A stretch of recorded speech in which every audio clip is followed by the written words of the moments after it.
The natural approach. The natural approach method was developed by Tracy Terrell and Stephen Krashen. It is based on the language acquisition theory developed by Krashen. The native language should not be used in the classroom. A lot of vocabulary should be exposed to the student. A lot of activities should be developed. The natural approach is a method for beginners based on observation and interpretation on how a person acquires his or her first language. It rejects the formal organization of language. It is not based on grammar. It is based on communication. It emphasizes comprehensible and meaningful practice activities rather than production of grammatically perfect sentences. This method appeared in 1983 in a book called The Natural Approach, written by Tracy Terrell and Stephen Krashen. The natural approach works based on the use of language in communicative situations without recourse to the native language and without reference to grammatical analysis. The natural approach is based on the principles of naturalistic language learning in young children.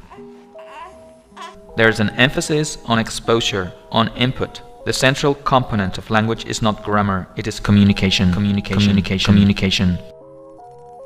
Language is viewed as a vehicle for communicating meanings and messages. Communication. The lexicon for both perception and production is considered critical in the construction of messages. Krashen language acquisition theory. The natural approach is based on Krashen language acquisition theory. Principal tenets of this theory are the following. The acquisition-learning hypothesis. There are two distinctive ways of developing competence in a second language: acquisition and learning. Acquisition is an unconscious process that involves the naturalistic development of language proficiency through understanding and using language for meaningful communication.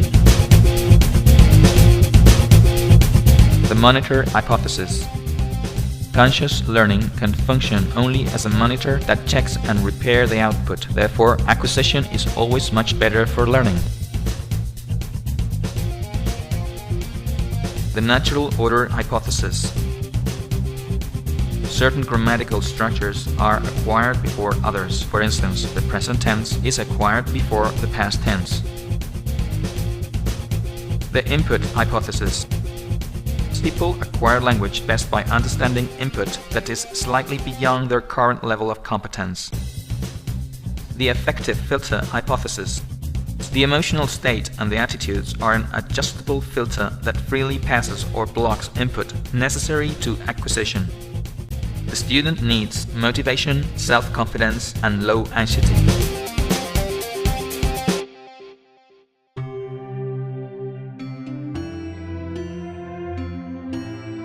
Finally, we're going to give 4 recommendations for the English class. First, there should be a lot of comprehensible input.